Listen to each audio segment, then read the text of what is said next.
सर्ग 90 और 91 में ऋषि वशिष्ठ आत्मा और संसार की वास्तविकता को समझाते हैं। जीव को एक काल्पनिक अस्तित्व के रूप में प्रस्तुत किया गया है।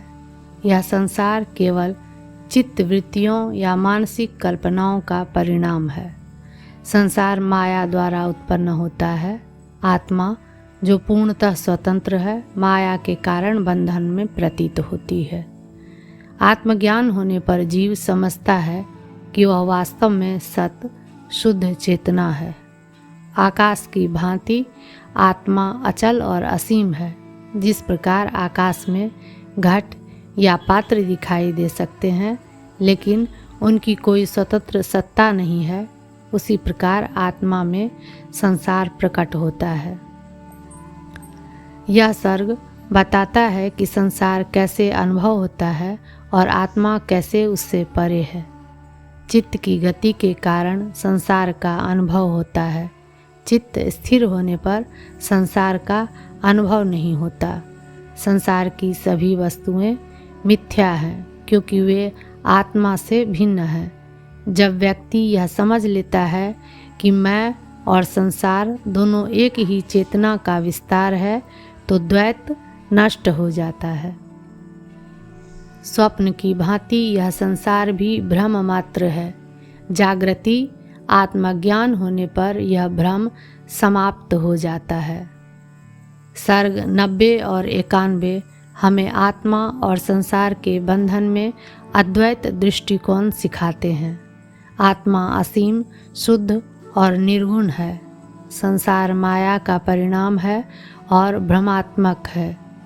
आत्मज्ञान प्राप्त करके व्यक्ति इस भ्रम से मुक्त हो सकता है। चित्त की स्थिरता और ज्ञान ही मुक्ति का मार्ग है। तो आइए अब विस्तार से जानते हैं योग वासिष्ठ महारामायण के उत्पत्ति प्रकरण के 90 और 91 सर्ग को। योग वासिष्ठ महारामायण उत्पत्ति प्रकरण सर्ग 90।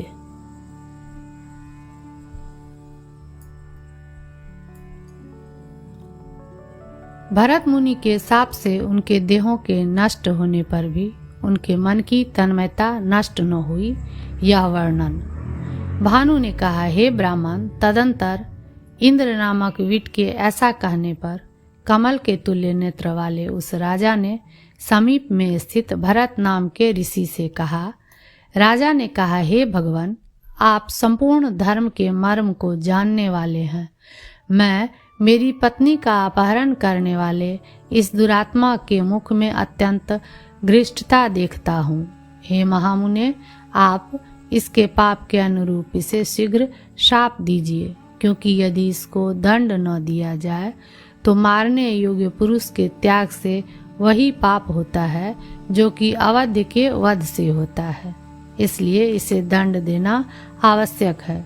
श्रेष्ठ राजा के ऐसा कहने पर मुनिवर भरत ने उस दुरात्मा के पाप का पूर्वापर से यथा योग्य विचार कर, हे दुर्बुद्धे, पति के द्रोह से पतित इस पापिन के साथ तू विनष्ट हो जा, ऐसा शाप दे दिया। तदंतर उन दोनों ने राजा और भरत के प्रति यह वचन कहा, तुम दोनों अत्यंत दुर्मति हो, क्योंकि तुम लोगों ने अपने शाप से अपना कठिन तप नष्ट किया है, और तुम लोगों के शाप दान से हमारा कुछ भी होने वाला नहीं है। हम लोग मन रूपी हैं। देह के नष्ट होने पर भी हम लोगों का कुछ भी नष्ट नहीं होगा। तुम निश्चित समझो, मन का कोई कहीं पर भी विनाश नहीं कर सकता, क्योंकि वह अत्यंत सूक्ष्म है, चिन्मय है और अन्य लोगों से दुर्लक्ष्य है। भानु ने कहा, ब्राह्मण, अत्यंत प्रगाढ़ स्नेह से जिनका मन संबद्ध है, ऐसे वे दोनों साप से वृक्ष से गिरे हुए पल्लवों की तरह पृथ्वी पर गिर पड़े, यानी मर गए। तदंतर दृढ़ विषय राग से बंधे हुए वे दोनों मृग योनि में गए। तदंतर वे दृढ़ विषय राग से बद्ध होने के कारण फिर पक्षी हो गए। तदंतर बहुत जन्मों के बाद हे प्रभु, हमारे ब्रह्मांड में परस्पर संबंध की भावना वाले वे दोनों तपस्या में निरत बड़े पुण्यात्मा ब्राह्मण दंपति हुए। भरत का वह साप उनके शरीर मात्र के विनाश में समर्थ हुआ और मन के निग्रह में समर्थ नहीं हुआ। वे आज भी उसी मोह संस्कार के कारण जहाँ जहाँ उत्पन्न होते हैं वहाँ दंपति ही होते हैं। अकृत्रिम प्रेम रस से पूर्ण उनके उस सुंदर स्नेह को देखकर वृक्ष भी प्रेम रस से युक्त होकर श्रृंगार चेष्टा युक्त होते हैं। फिर औरों की तो बात ही क्या है। 90वां सर्ग समाप्त। 91वें सर्ग। योग वासिष्ठ महारामायण उत्पत्ति प्रकरण सर्ग 91। भानु को मनु बनाकर ब्रह्मा की सृष्टि का और ऐंदवों की सृष्टि के समान विश्व की मनोमात्र विलासता का निरूपण। भानु ने कहा, हे भगवान, चूंकि भरत का शाप मनोनिग्रह में समर्थ नहीं हुआ, इसलिए मैं यह कहता हूँ, मन अत्यंत कठिन शापों से भी निग्रह के अयोग्य और अभेद्य है। इसलिए ऐंदवों की सृष्टियों का विनाश आप नहीं कर सकते। चूँकि आप महात्मा हैं, इसलिए आपके लिए उनका विनाश करना अयुक्त भी है।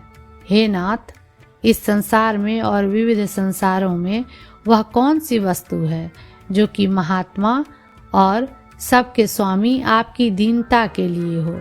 यानी मेरी सृष्टि वृथा है, ऐसा समझकर आपको दीनता का अवलंबन नहीं करना चाहिए। मन जगतों का करता है। मन पुरुष कहा गया है। जो मन के निश्चय से किया गया है, उसका द्रव्य, औषधि, दंड आदि से विनाश नहीं किया जा सकता। जैसे कि मणि के प्रतिबिंब का विनाश नहीं किया जा सकता, इसलिए ये ऐंदव द्विज यहाँ पर दैदीप्यमान अपनी सृष्टि भ्रांतियों के साथ स्थित रहे। तब मेरी सृष्टि के लिए अवकाश कहाँ है?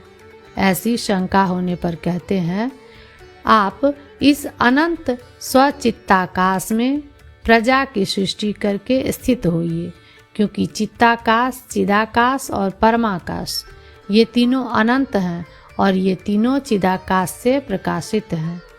हे जगतपते, आप 1, 2, 3 अथवा बहुत सृष्टियों को कीजिए और इच्छानुसार अपनी आत्मा में स्थित होइए। ऐंदवों ने आपका क्या ग्रहण किया है? ब्रह्मा जी ने कहा, हे महामुने, तदंतर ऐंदव जगतों के विषय में भानु के ऐसा कहने पर चिरकाल तक विचार कर मैंने यह कहा, हे भानो, तुमने बहुत युक्त कहा, क्योंकि पूर्वोक्त 4 प्रकार का आकाश विस्तृत है, मन भी विस्तृत है और चिदाकाश भी विस्तृत है। इसलिए अपने अभिमत नित्य कर्म रूपी सृष्टि को मैं करता हूँ। हे भास्कर, मैं शीघ्र अनेक प्राणियों के समूहों की रचना करता हूँ। इसलिए हे भगवान, आप ही शीघ्र मेरे पहले मनु होइए। मेरे द्वारा प्रेरित होकर आप अपनी इच्छा अनुसार सृष्टि कीजिए। तदुपरांत हे तपस्वी श्रेष्ठ महातेजस्वी सूर्य ने मेरे इस वाक्य को स्वीकार कर अपने 2 स्वरूप बना डाले। पहले के एक स्वरूप से वह ऐंदव सृष्टियों में सूर्यता को प्राप्त हुए। व्योम मार्गगामी होकर उन्होंने उस स्वरूप से दिन परंपरा का निर्माण किया और दूसरे स्वरूप से शीघ्र मेरे लोक का मनुत्व स्वीकार कर मेरी अभीष्ट तत् सब सृष्टियों की रचना की। हे मुने, यह सब मैंने आपसे महात्मा मन का स्वरूप कहा तथा मन की सर्वकारिता और सामर्थ्य का वर्णन किया। जो वस्तु इस चित्त में स्फुरण को प्राप्त होती है, वह सब आविर्भाव को, स्थिरता को और सफलता को प्राप्त होती है। साधारण ब्राह्मण को भी मन की भावना के कारण ऐंदव ब्राह्मण ब्रह्मता को प्राप्त हुए। यह मन का सामर्थ्य है।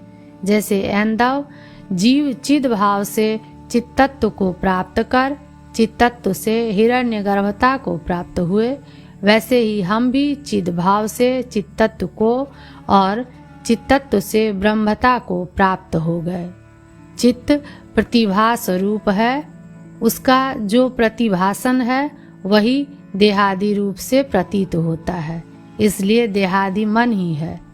देह प्रतीति चित्त से अन्य नहीं है। चित्त अपने में विविध कल्पनाओं से युक्त है और वह उनकी रचना करता है। यदि कोई कहे कि यदि ऐसा है तो सबका मन एक सी ही कल्पना क्यों नहीं करता, तो यह शंका युक्त नहीं है, क्योंकि काम, कर्म और वासना के अनुसार जिस समय जिसके लिए जैसा संभव होता है, उस समय उसके लिए उतना ही उस प्रकार होता है। जैसे कि मिर्चा कटुता से ही अपने अंदर परिणाम को प्राप्त होता है, नींब तिक्त रूप से परिणत होता है और द्राक्ष मधुरता से ही ये सब अपने अपने संस्कार से व्यवस्थित हैं।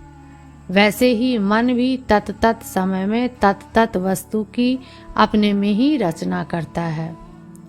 इसलिए सब लोग मैं देवता हूँ, मैं मनुष्य हूँ इत्यादि देह के नाम से अपने को कहते हैं, एक रूप से नहीं कहते, ऐसा कहते हैं। इसलिए चित्त के समान प्रतीत आतिवाहिक सूक्ष्म देह को ही स्थूलता की भ्रांति से युक्त होने पर लोग तत्त देह के नाम से जानते हैं। सूक्ष्म वासना वाला यह चित्त जीव कहलाता है और स्थूलता भ्रम से युक्त यह चित्त देह कहलाता है। इस देह के क्रम से जिसमें तीनों देहों का चमत्कार विनष्ट हो गया, उस जीव को आप पर ब्रह्म ही समझिए। हे वशिष्ठ जी, इस प्रकार तंतुओं से पट की तरह किसी की भी देह चित्त से पृथक नहीं है। न मैं हूँ न अन्य है, यह सब विचित्र चित्त ही स्थित है। ऐंदवों की संवित के समान असत ही चित्त सत्ता को प्राप्त हो गया है। उनके द्वारा दूसरी सृष्टि की गई है। यह भी मेरे चित्त की ही कल्पना है, इसलिए वह सृष्टि भी मैं ही हूँ, ऐसा कहते हैं। जैसे ऐंदवों का मन ब्रह्मा है, वैसे ही यह मैं भी मन की कल्पना से ब्रह्मा होकर स्थित हूँ। उनके द्वारा की गई संकल्पनात्मक सृष्टि भी मैं ही हूँ। कोई चित्त का विलास रूप यह मैं ब्रह्मा रूप से स्थित हूँ। परमात्मा ही संपूर्ण प्रपंचों से शून्य चिदाकाश से मानो पृथक होकर देहादि रूप से प्रतीत होता है, ऐसा जानो। परमार्थ रूपिणी शुद्ध चिति ही इस प्रकार भावना करने से जीव तदंतर मन होकर व्यर्थ इस प्रकार देहता का अनुभव करती है। चिदवपु चेतन परमात्मा ही ऐंदवों के संसार की नाई सर्वात्मा रूप से प्रतीत होता है। जैसे अपने अज्ञान से उत्पन्न हुआ स्वप्न दीर्घकालिक होकर जागृत स्वरूप प्रतीत होता है, वैसे ही चैतन्य स्वरूप परमात्मा सर्वात्मा रूप से प्रतीत होता है। चूंकि सूक्ष्मतम वासनामय शब्द तन्मात्राओं के अध्यास से इस जगत की उत्पत्ति हुई है, इसलिए यह ऐंदवों के चित्ताकाश के समान ही उत्पन्न हुआ है। यह दो चंद्रमाओं के भ्रम के तुल्य असत ही है।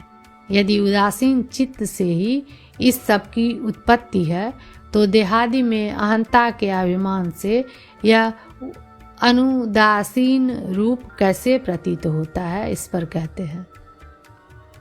जो अहंग रूप उदासीन स्वभाव अनुभूत होता है वह सत नहीं है, क्योंकि सर्वत्र चित्त के कार्यों में उसका दर्शन नहीं होता, और वह असत भी नहीं है, क्योंकि असत की उपलब्धि नहीं होती।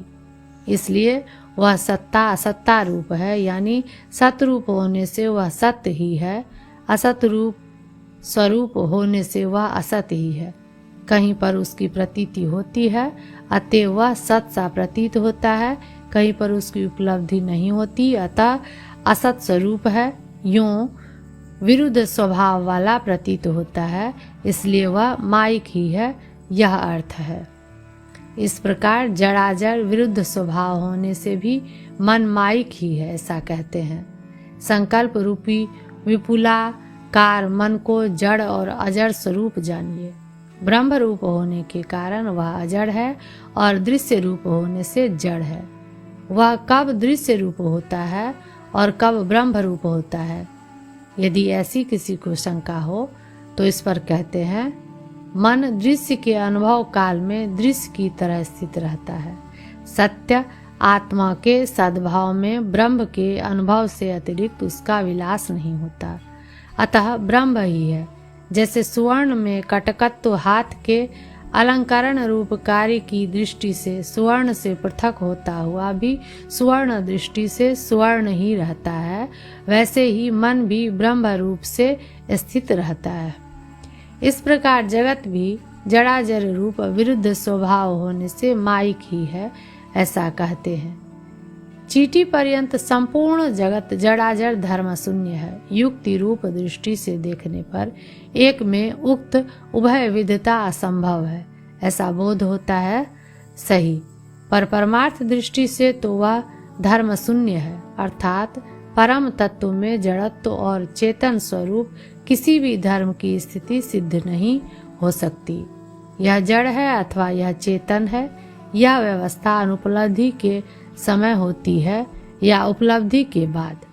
पहले पक्ष में उपलब्धि का ही संभव न होने से उसकी सत्ता सिद्ध होती ही नहीं है। उसकी जड़ता और अजड़ता का विचार तो दूर रहा।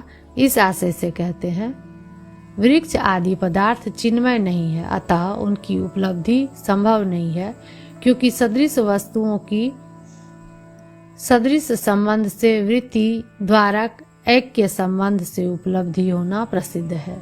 केवल जड़ैक्य रूपवाद में तो प्रमेय चैतन्य ही नहीं है, फिर उसके उपलब्ध का संभव कैसे?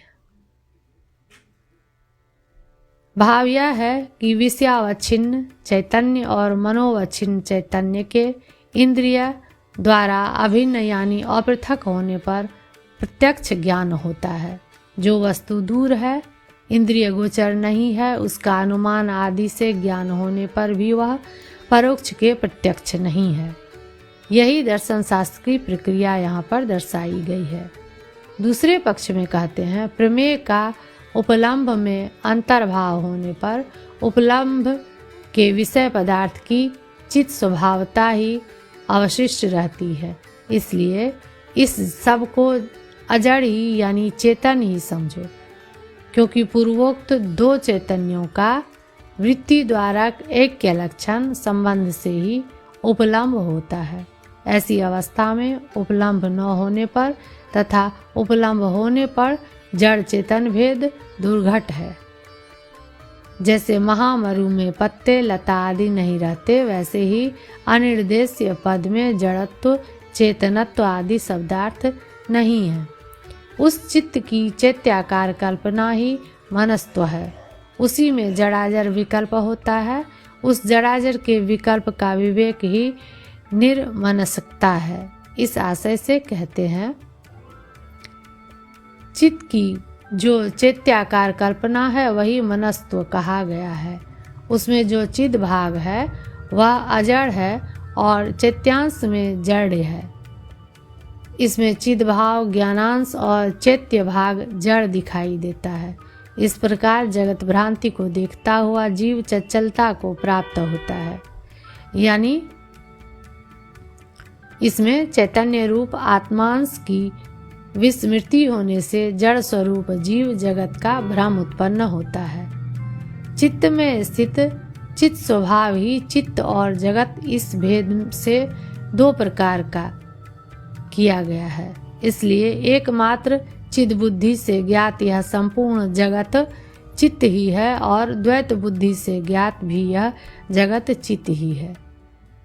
निर्विभाग भी चेतन अन्य रूप दृश्य रूप से स्वगत भेद तुल्य अपने शरीर को देखकर भ्रम से आर्त होकर भटकता है।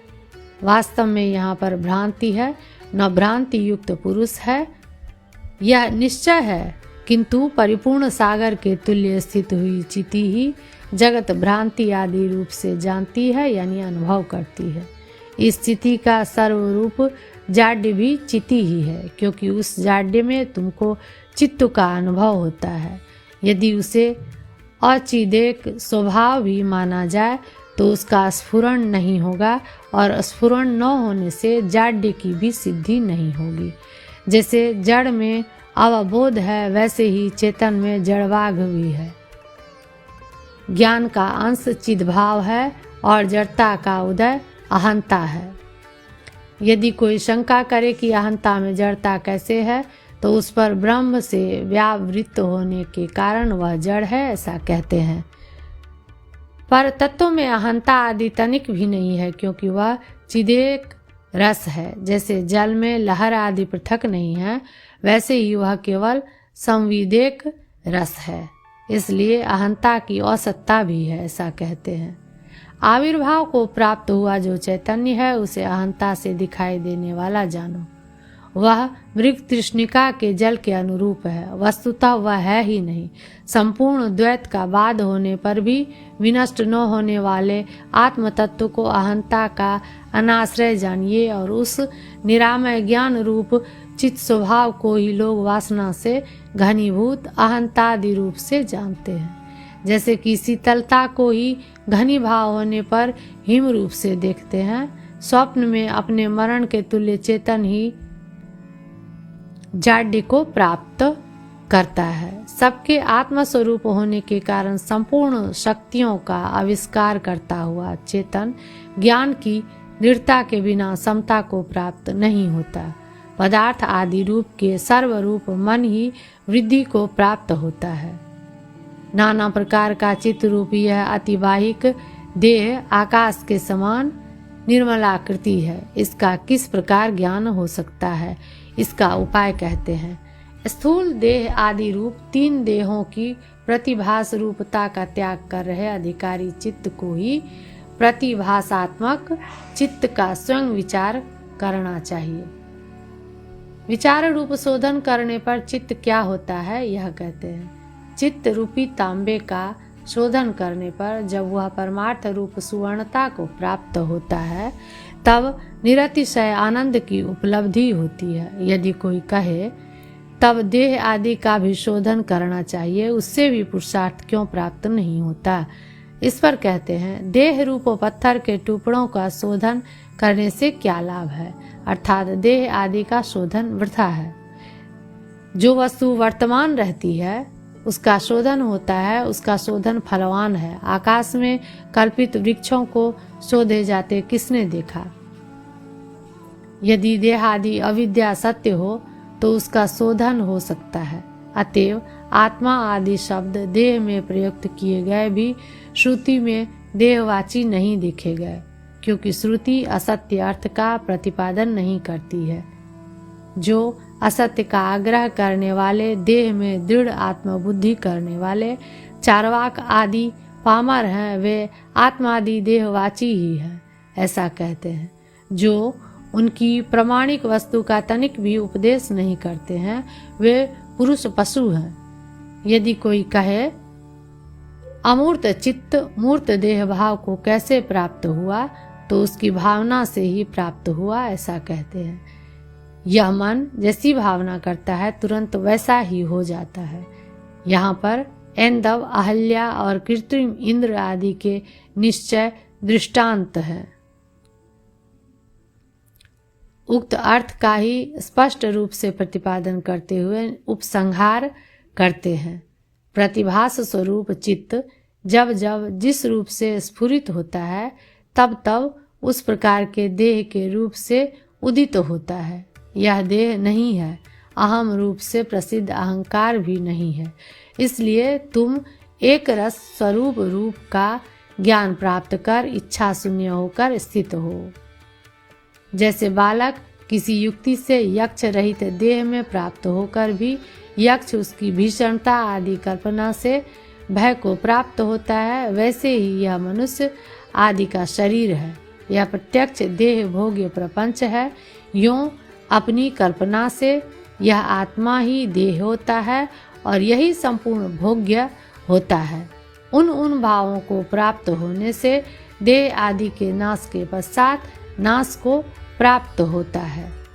91 सर्व समाप्त।